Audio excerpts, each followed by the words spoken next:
అధికారం లేకుండా బీఆర్ఎస్ నాయకులు ఉండలేకపోతున్నారని, అధికారం పోగానే ఒకరిపై మరొకరు ఆరోపణలు చేసుకుంటున్నారని పెద్దపల్లిలో సిపిఐ జాతీయ కార్యదర్శి సభ్యుడు చాడా వెంకటరెడ్డి ఆరోపించారు. కవిత ఆధారాలు చూపించి ఆరోపణలు చేయాలి కానీ తండ్రి అన్నను మెచ్చుకుంటూ హరీష్ రావు, సంతోష్ రావులపై విమర్శలు చేయడాన్ని తప్పుపట్టారు.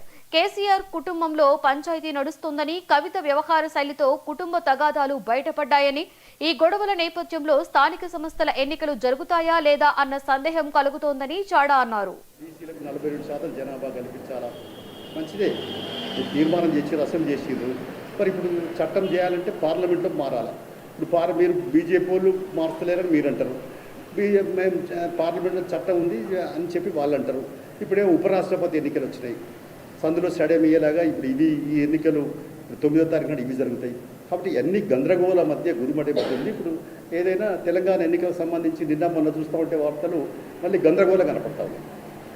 మొన్నటిదాకా చూస్తే అయితే అని అనిపించింది, కానీ ఇప్పుడు చూస్తే మళ్ళీ అయితే కావా ఇంకా 2 ఏళ్ళు కోర్టుకు పోతామంటే అదంటే ఇదంటే రకరకాల వ్యాఖ్యానాలు వస్తున్నాయి.